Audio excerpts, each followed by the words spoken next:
Donc, question 2. Écrivez sans oublier les phases et les charges, les équations de dissolution de ces différents composés. Bon, ben là, dans cette question-là, je vais mettre une couple de trucs qu'on a vus dans le cours sur les solutions et sur le cours sur les acides et les bases. D'ailleurs, vous reconnaissez ici H3PO4, un acide fort, très fort, un triple acide. Vous reconnaissez quelque chose de CH3, CH2, CH2, mais le NH2, quand ça se termine par NH3, NH2, NH ou même N, c'est que c'est une base faible. NaOH, une base forte. Fait que vous avez une couple de bases et d'acides là-dedans qui vont se dissoudre dans l'eau. Et vous avez aussi une coupe de sel, Al2O3, LiCl. Hein, ça commence par un métal, ça se termine par un non-métal. Et vous avez aussi une molécule excusez-moi, CO2. Fait que CO2, lui, il ne se dissolvera pas dans l'eau. Ça va ressembler à ceci, la réponse. Donc, on est rendu à la question 2. Donc, H3PO4. Bon, à part les bases fortes, les acides forts, les acides faibles, les bases faibles ont toutes besoin de molécules d'eau pour se dissoudre dans l'eau. H3PO4, on va rajouter des molécules d'eau. Chacun des H va devoir avoir besoin de H2O pour se faire transporter. Et je pense qu'il y a moyen de dessiner avec ça. Hein, chacun des H va avoir besoin d'une molécule d'eau ici pour former des H3O+, si on veut faire un acide. Fait que comme c'est un triacide, on avait un 3 ici, on est obligé de rajouter 3 molécules d'eau. En plus, c'est un acide fort. Hein, ça commence par H, donc on va se faire une seule flèche complète. Elle ne sera pas double comme celle-ci. Donc, ça va être une flèche directe, ça ne sera pas une flèche à l'équilibre, où tu as direct et indirect. Et finalement, ça nous donne 3H, 3H3O+, parce qu'on avait 3 molécules d'eau, plus le PO4. Si on avait un PO4 qui était capable de satisfaire 3 plus des H+, qui est ici, quelle était la charge du PO4? Bien, elle était 3 moins, pour que la somme des charges à l'intérieur de la molécule soit 0. Hein, il y avait 3 plus, donc lui était 3 moins.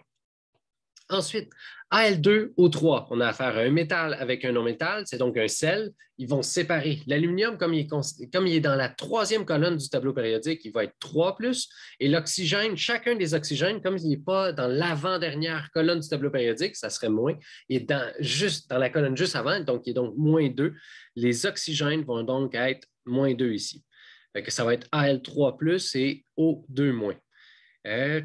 Sauf qu'on en avait 2 aluminiums. Hein? C'était des motons de 2 aluminiums et de 3 oxygènes. Comme c'était des corpuscules comme ça, on mettait Al2O3 avec des 3 et des 2 en indice. Ils vont se séparer en solution.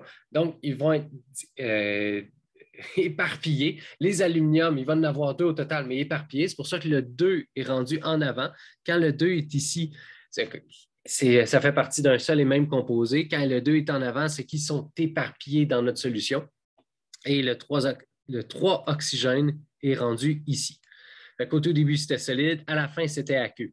H2O, lui, était liquide au début. À la fin, c'était aqueux. Je vais être permissif pour vos réactifs, que vous mettiez aqueux, solide ou liquide. Ben, l'eau, c'est liquide. Mais pour le reste, à droite, par contre, il faut tout le temps que ça soit aqueux. H2O, il faut que ça soit liquide aussi. On va le voir, on le sait, hein, dans les cassés, on ne considérera pas les liquides. Le NaOH, c'est donc une base forte, hein, ça se termine par OH.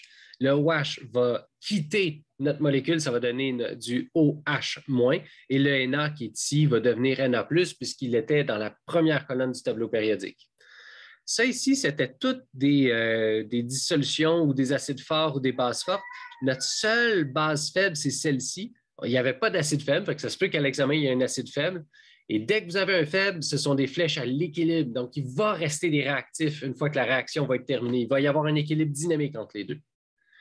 Notre CO2, lui, quand il se dissout dans l'eau, oui, il y a moyen, mais ça reste une molécule. Hein? On avait affaire à seulement avec des non-métaux, donc des atomes en haut à droite du tableau périodique, donc ils restent ensemble. Ils ne se dissolvent pas, ils ne se séparent pas. Donc, le CO2 gazeux, il reste du CO2 aqueux une fois qu'il est dans notre bouteille. Ensuite, notre base faible, je vous l'ai dit, ça prenait une double flèche pour qu'elle soit à l'équilibre, comme ça. Puis comment ça se passe, une base faible? Peu importe qu'est-ce qu'il y a en avant, NH2, notre N, c'est un accepteur de H, contrairement au COH. Le COH, lui, il se débarrassait du H, puis le H sautait sur une molécule d'eau, contrairement au NH2 qui, lui, va être capable d'accepter un H du H2O. Fait que le H2O, en perdant un H, il tombe à OH. Fait que notre H2O qui est ici se transforme en OH-, et notre NH2 qui est ici vient d'accueillir un H+, il devient un NH3+. Fait que n'importe quelle molécule qui se termine par NH3, NH2, NH ou N est un accepteur de H, c'est une base faible. Comme la majorité des protéines d'ailleurs, comme la totalité des protéines que vous dégradez dans votre sang, ça finit par faire en partie des bases faibles. Ils ont toutes des N, c'est tous des accepteurs de H. Ça va contribuer d'ailleurs à l'effet tampon de votre sang.